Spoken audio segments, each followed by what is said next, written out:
आज हम लोग फंक्शन को कॉल जो होता है उसके बारे में पढ़ेंगे। फंक्शन कॉल दो तरह से होता है।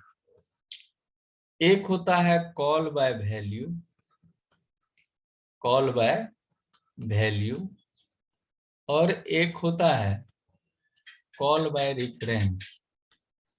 अब ये चीज जानना है हम लोग को कि कॉल बाय वैल्यू क्या है और कॉल बाय रेफरेंस क्या है। तो रेफरेंस कहने का मतलब क्या होता है? रेफरेंस देखो, दो चीज है वहां पर। पैरामीटर दो तरह का होता है, ठीक है। पैरामीटर दो तरह का होता है। एक होता है एक्चुअल पैरामीटर, एक होता है एक्चुअल पैरामीटर, और एक वर्चुअल या उसको टेम्पोररी पैरामीटर। जैसे हमारा ये पिछले क्लास में जो प्रोग्राम किए थे, इंटीजर सम, इंटीजर कॉमा इंटीजर किए थे। इसका जो हम डिफिनेशन किए थे वो ऐसा किए थे, इंटीजर सम इंट ए कॉमा इंट बी। और बार बार एक चीज पे हम जोर दे रहे थे कि वहां से जो सम फंक्शन को हम कॉल किए तो पी क्यू दिए, तो एक चीज हम बार बार कह रहे थे कि पी से ए को कोई फर्क नहीं पड़ता है, क्यू से बी को कोई फर्क नहीं पड़ता है। अगर ए में तुम चेंज करो तो पी चेंज नहीं होगा, पी में चेंज करो तो ए चेंज नहीं होगा। ये चीज बता रहे थे बार बार। ये जो एग्जाम्पल है ये कॉल बाय वैल्यू का है। क्या है? Call by value. अब तुम कहोगे कि कॉल बाय रेफरेंस क्या है? तो कॉल बाय रेफरेंस जो होता है वो तुम्हारा, जब हम किसी एक में चेंज करें, किसी एक में चेंज करें और दूसरा ऑटोमेटिकली चेंज हो जाए। क्या हो जाए? दूसरा ऑटोमेटिकली चेंज हो जाए तो वही क्या कहलाता है? कॉल बाय रेफरेंस कहलाता है। कॉल बाय रेफरेंस कहलाता है। यानी कि जैसे हम P को चेंज करें तो यहां पर A चेंज हो जाए, या A को चेंज करें तो हमारा P चेंज हो जाए, तो यही कहलाता है call by reference. Call by value क्या होता है कि अगर हम P को चेंज करें तो A चेंज ना हो, A को चेंज करें तो P चेंज ना हो। तो अब क्वेश्चन ये उठता है कि आखिर ये संभव है कैसे? कॉल बाय रेफरेंस कैसे संभव है? तो याद करो पॉइंटर को। पॉइंटर जब पढ़ा रहे थे तो उस टाइम हम बार बार एक चीज कह रहे थे कि कोई भी पॉइंटर कोई भी डाटा को कंटेन नहीं करता है। डाटा को कंटेन करता है क्या? किसी भी डाटा को कंटेन नहीं करता है, किसी भी डाटा को होल्ड करके नहीं रखता है। तो आखिर रखता क्या है पॉइंटर? क्या रखता है पॉइंटर? एड्रेस को। एड्रेस को रखता है। अब जैसे हम सीधा साधा एग्जांपल अगर देना चाहें, सीधा साधा एग्जांपल अगर देना चाहें, तो ये अगर एड्रेस हमारा मान के चलो कि ये P जैसे दिए हैं, यहां पर हम एड्रेस ऑफ P ट्रांसफर करें। क्या करें? एड्रेस ऑफ P और एड्रेस ऑफ Q ट्रांसफर करें और पास करवाएं। यहां पर जो है सो यहां पर पॉइंटर दे दें इंटीजर एस्टेरिस A और इंटीजर एस्टेरिस B। तो ये भी पॉइंटर, ये भी पॉइंटर, और ये भी एड्रेस भेज रहा है और ये भी एड्रेस भेज रहा है। तो एड्रेस भेज रहा है तो किसका एड्रेस भेज रहा है? P का एड्रेस भेज रहा है। तो यहाँ ये जो पॉइंटर हम डिक्लेयर किए हैं इसमें क्या जाएगा? एड्रेस जाएगा कि डाटा जाएगा? एड्रेस जाएगा एड्रेस। कि डाटा कैसे जाएगा? यहाँ से पास करवा एड्रेस रहे बोला हैं। सर। हाँ, पास करवा रहे हैं एड्रेस, तो यहाँ पर एड्रेस ही जाएगा ना। अगर एड्रेस गया तो एड्रेस क्या कर, पॉइंटर क्या करता, पॉइंट टू दैट एड्रेस। तो मान के चलो अगर P ये है और P पर डाटा 25 है और इसका एड्रेस 1001 है, तो एड्रेस ऑफ P ट्रांसफर किया तो एड्रेस ऑफ P यहाँ A में क्या आया, A तो एक पॉइंटर है, ये क्या आया 1001 आया कि नहीं आया, 1001 आया कि नहीं आया। अगर 1001 आया, अब हम एस्टेरिस ऑफ A प्लस प्लस करें तो ये क्या कह रहा है कि A पॉइंटर पर जो डाटा है उसको A से 1 से इंक्रीमेंट करना है। तो A पॉइंटर का किस एड्रेस को पॉइंट कर रहा है 1001 को। तो 1001 एड्रेस तो पूरा मेमोरी में एक ही होगा, दो एड्रेस एक एड्रेस का दो मेमोरी हो सकता है क्या, बिल्कुल नहीं हो सकता है। पूरे मेमोरी में 1001 तो एक ही होगा, ये तुरंत इस एड्रेस पे चला जाएगा और इस एड्रेस पे चला गया तो ये क्या करेगा, इस एड्रेस पर जो डाटा है उसको 1 से इंक्रीमेंट कर देगा, यानी कि 26 कर देगा इसको। अब तुम एस्टेरिस A को फेच करो या P को फेच करो, दोनों कंडीशन में डाटा क्या आएगा, दोनों कंडीशन में डाटा क्या आएगा 26 आएगा कि नहीं आएगा। यानी कि यही है कॉल बाय रेफरेंस। अगर एक्चुअल पैरामीटर और फॉर्मल पैरामीटर, एक्चुअल पैरामीटर और फॉर्मल पैरामीटर किसी एक को अगर चेंज करें तो दूसरा ऑटोमेटिकली चेंज हो जाए, तो यही क्या कहलाता है call by reference, call by reference. लेकिन कॉल बाय वैल्यू किसको कहते हैं हम, जब एक्चुअल पैरामीटर को चेंज करें तो फॉर्मल पैरामीटर चेंज ना हो, और फॉर्मल पैरामीटर को चेंज करें तो एक्चुअल पैरामीटर चेंज ना हो, तो वही क्या कहलाता है हमारा, क्या कहलाता है call by call by value. अब ये क्वेश्चन उठता है कि एक्चुअल पैरामीटर किसको कहते हैं और फॉर्मल पैरामीटर किसको कहते हैं। तो अब यहां पर पैरामीटर दो कौन कौन है, कहां कहां है, कॉलिंग में है और कॉलिंग में है और कहां पे है, कॉलिंग और कहां पे है parameter,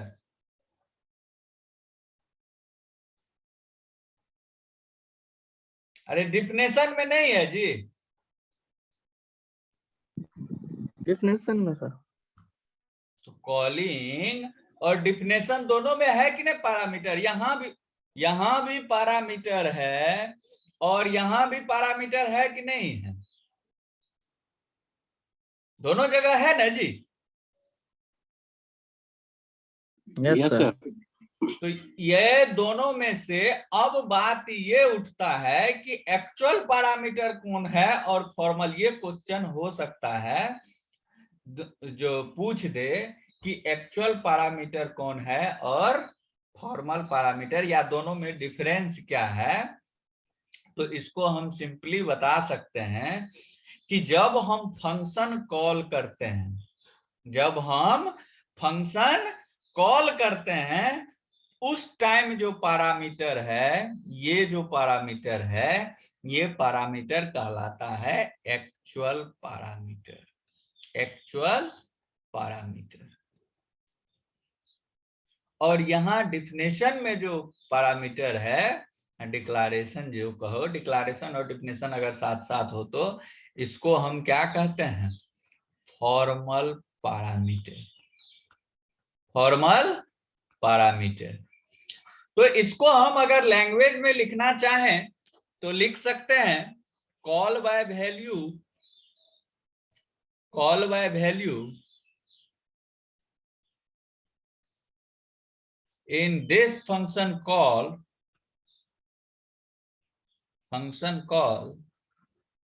if actual parameters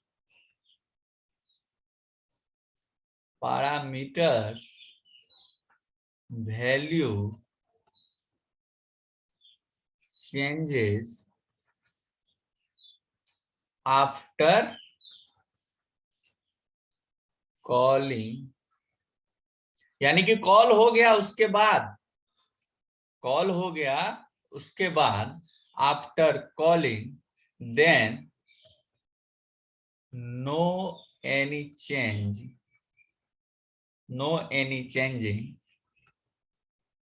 in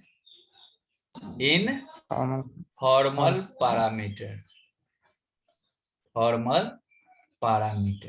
हाँ, वही यदि कॉल करने से पहले चेंज करेंगे तब तो चेंज हुआ वैल्यू न जाएगा वहां पर, तो वहां पर इफेक्ट करेगा। लेकिन जब कॉल हो गया उसके बाद तुम कुछ भी चेंज करो तो कोई फर्क नहीं पड़ता है। इन दिस पास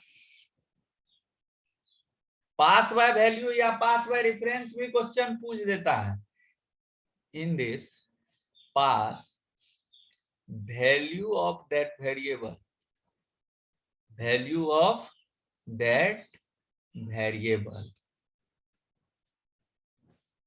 और कॉल बाय रेफरेंस में क्या है? कॉल बाय रेफरेंस या पास बाय रेफरेंस में क्या है कि if we change any parameter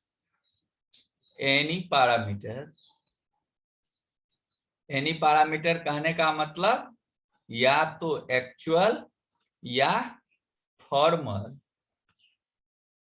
eight any time, कभी भी यदि किसी को भी अगर चेंज करेंगे at any time, then this will be affected on both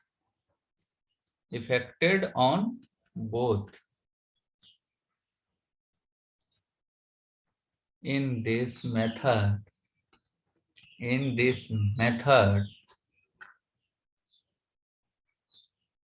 we do not pass the value here, pass the reference को क्या लिख सकते हैं? Address of variable.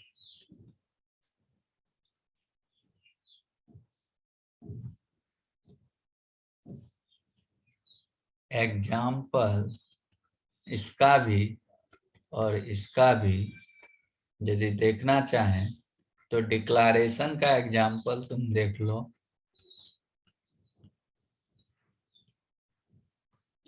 डिक्लेरेशन का एग्जाम्पल इंट सम इंट कॉमा इंट, और डिफिनेशन का अगर एग्जाम्पल देखो तो इंट सम इंट ए कॉमा इंट बी।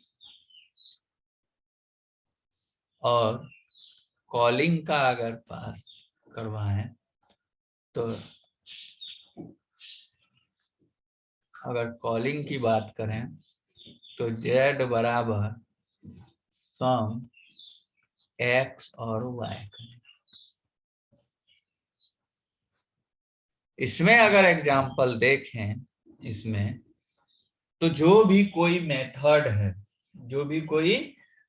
है यदि रिटर्न टाइप कुछ होगा तो होगा, नहीं होगा तो रिटर्न टाइप क्या होगा? void sum integer pointer comma integer pointer.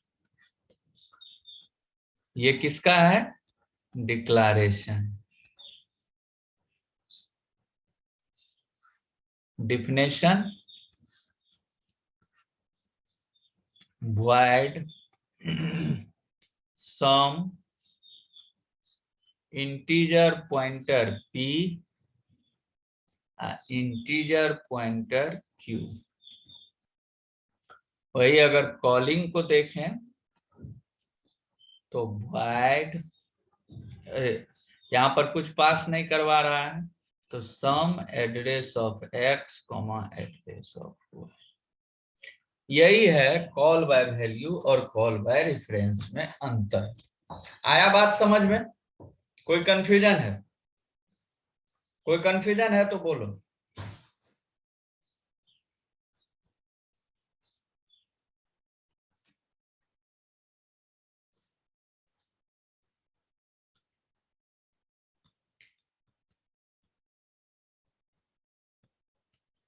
Actual parameter क्या होगा डेफिनेशन इसका?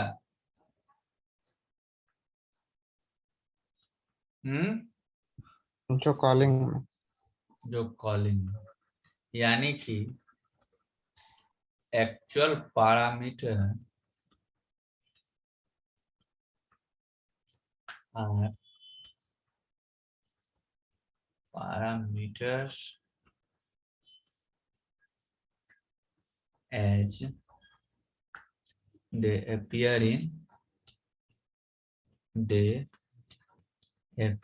in क्या, किसमें अपीयर होता है? Function calling. कॉलिंग। दूसरा फॉर्मल पैरामीटर, इसमें क्या होगा definition?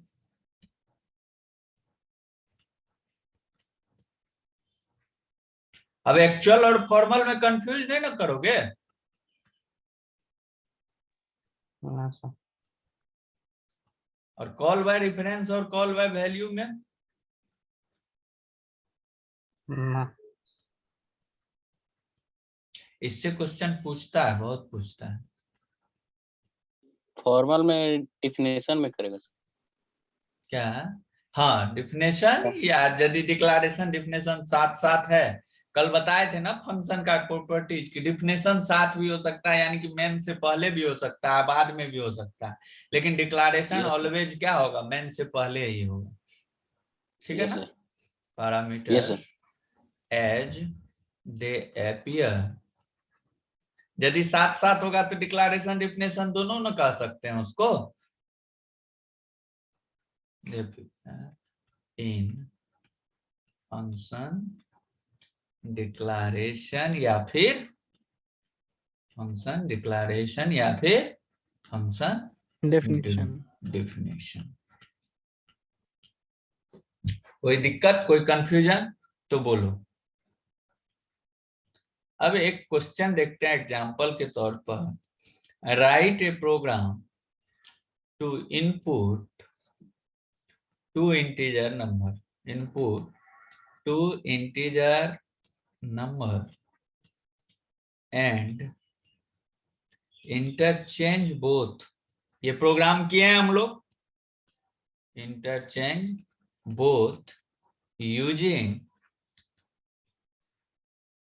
call by reference, call by reference user defined function।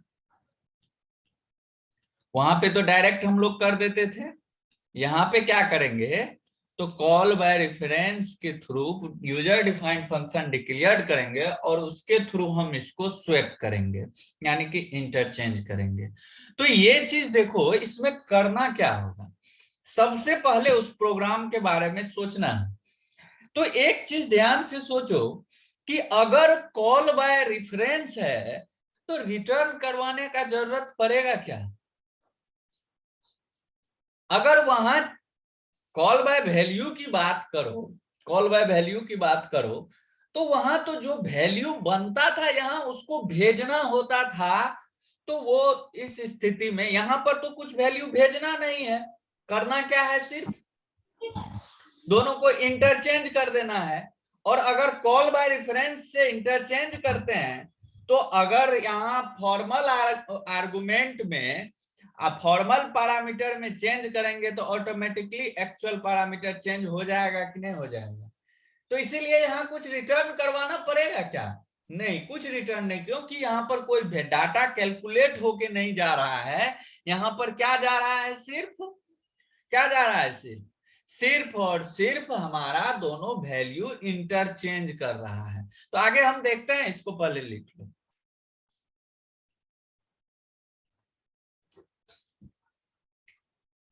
सबसे पहले तो क्या करेंगे? हेडर फाइल इंक्लूड करेंगे, हैश इंक्लूड stdi। जहां समझ में नहीं आएगा तुरंत बोलना, ठीक है?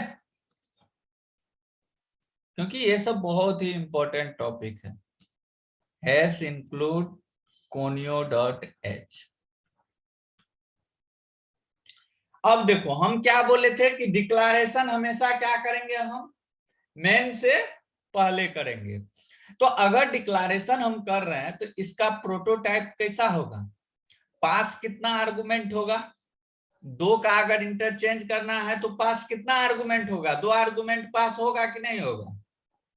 और रिटर्न कुछ करवाना पड़ेगा क्या? नहीं करवाना पड़ेगा। इनपुट क्या कर रहे हैं? 2 इंटीजर नंबर। तो टाइप्स ऑफ पैरामीटर क्या होगा? 2 इंटीजर होगा, लेकिन कॉल बाय रेफरेंस कहता है तो 2 इंटीजर का क्या होगा? पॉइंटर न डिक्लेयर्ड होगा। तो क्या करेंगे? Return type void. नाम कुछ भी रख सकते हैं हम, मान के चलो कि स्वेप नाम रख लिए। स्वेप मतलब भी उल्टा ही ना होता है कि इसका उसके, और 2 पैरामीटर जाएगा और दोनों का दोनों इंटीजर टाइप पॉइंटर जाएगा।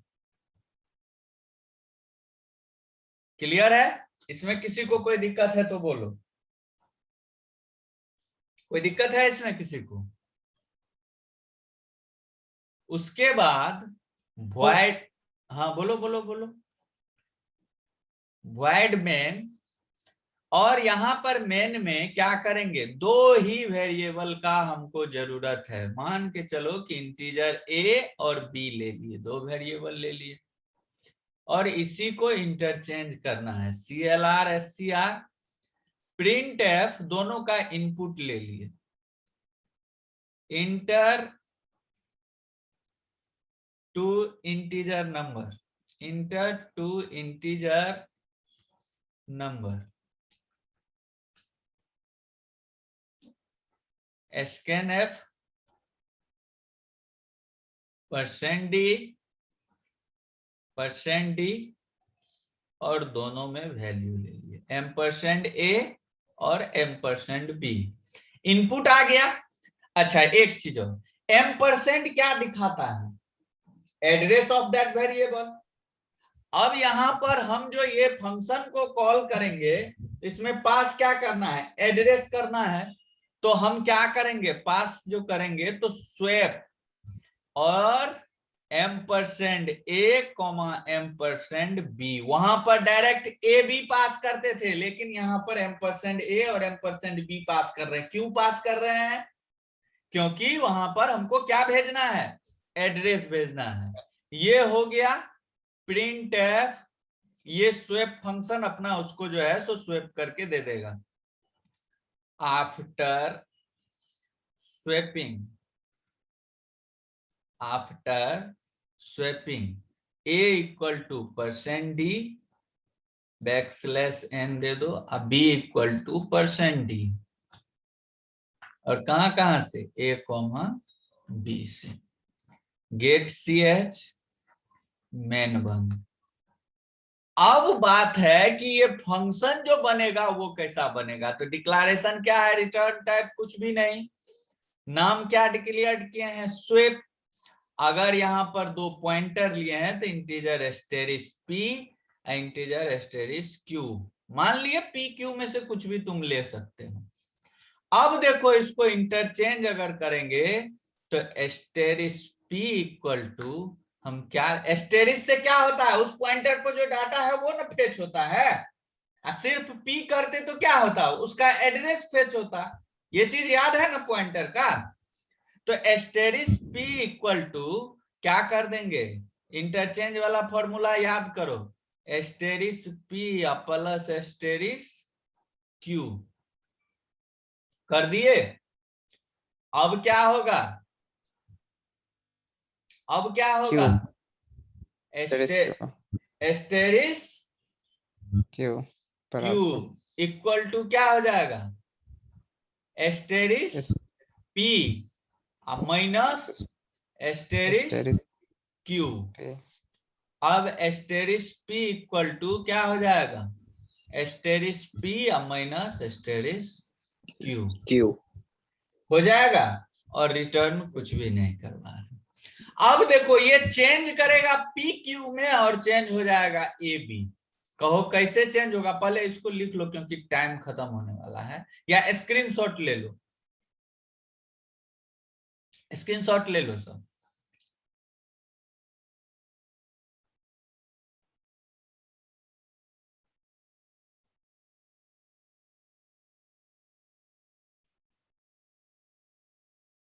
हो गया, हो गया। Yes sir. अब देखो मेन से शुरू होगा प्रोग्राम, ए और बी, ए और बी दो वेरिएबल है, ध्यान से देखो ए और बी दो वेरिएबल। मान के चलो कि इसका एड्रेस 1001, इसका एड्रेस 1005। इनपुट कुछ भी तुम लिए, मान के चलो कि यहाँ पर 25 और यहाँ पर 80 ले लिए इनपुट, यहां तक का काम खत्म। अब क्या हुआ, स्वेप फंक्शन को कॉल किया, तो स्वेप फंक्शन में %a %b पास किया। स्वेप फंक्शन जब ये कॉल किया तो यहाँ पर p और q दो पॉइंटर डिक्लेयर्ड हो गया। ये दोनों क्या है, पॉइंटर है कि नहीं है, ये पॉइंटर है। तो ये क्या करेगा, ये p जो है डिक्लेरेशन के टाइम में एस्टेरिस लगता है, उसके बाद एस्टेरिस कहीं भी लगाओगे तो उस पर डाटा आ जाएगा। तो यहां पर p जो है, p पर क्या जाके सेव होगा, %a यानी कि a का एड्रेस, तो 1001। q पर क्या होगा, %b यानी कि b का एड्रेस, क्या है b का एड्रेस 1005। नीचे गए, एस्टेरिस p इक्वल टू एस्टेरिस p यानी कि p पर जो डाटा है, p क्या किसको पॉइंट करता है, 1001 को पॉइंट करता है कि नहीं करता है, 1001 को पॉइंट करता है। तो 1001 पर जो डाटा है, क्या है डाटा 25, अब प्लस एस्टेरिस क्यू यानी कि क्यू के एड्रेस पर जो डाटा है, तो 1005 पर जो डाटा है क्या है 80। ये दोनों सम होकर के कहां जाएगा, एस्टेरिस पी यानी कि पी के एड्रेस के डाटा पे, 1001 के एड्रेस के, तो यहां क्या हो जाएगा 105 हो जाएगा जी, हो जाएगा 105। फिर एस्टेरिस क्यू यानी कि क्यू किसको पॉइंट कर रहा है, 1005 को 1005 एस्टेरिस लगा हुआ है, तो उस पे जो डाटा है, यानी कि यहां पर क्या आएगा एस्टेरिस पी। एस्टेरिस पी कहने का मतलब क्या, 1005 सॉरी क्या कहते हैं 105, दोनों को जोड़ के आया है ना 105। अब माइनस क्या होगा एस्टेरिस क्यू यानी कि 1005 पर जो डाटा है, क्या है 1005 पर अभी तक डाटा 80, तो ये क्या हो गया 25। ये किसमें स्टोर होगा, एस्टेरिस क्यू यानी कि 1005 पे, 1005 पे क्या हो गया 25। फिर एस्टेरिस पी इक्वल टू क्या हो जाएगा, एस्टेरिस पी माइनस एस्टेरिस क्यू, यानी कि यहां पर 1001 पे क्या हो जाएगा 1005 माइनस एस्टेरिस क्यू यानी कि 25, ये क्या हो गया 80। दोनों इंटरचेंज हो गया, फंक्शन खत्म, जहां से कॉल हुआ था वहां चला गया। और फिर after swapping a equal to, यहां से देखो तो डायरेक्ट ये कर रहा, तो 80 और 25 फेच होगा कि नहीं होगा जी, आया बात समझ में, यस सर, बिल्कुल क्लियर है। यही है कॉल बाय रेफरेंस की। यहां हम पी क्यू में चेंज कर रहे थे और ए बी चेंज हो रहा था, क्योंकि पी और क्यू किसी डाटा को पॉइंट नहीं कर रहा था, उस डाटा के एड्रेस को पॉइंट कर रहा था, और इसीलिए इजीली उसका डाटा चेंज हो रहा था। आया समझ में या नहीं आया बोलो।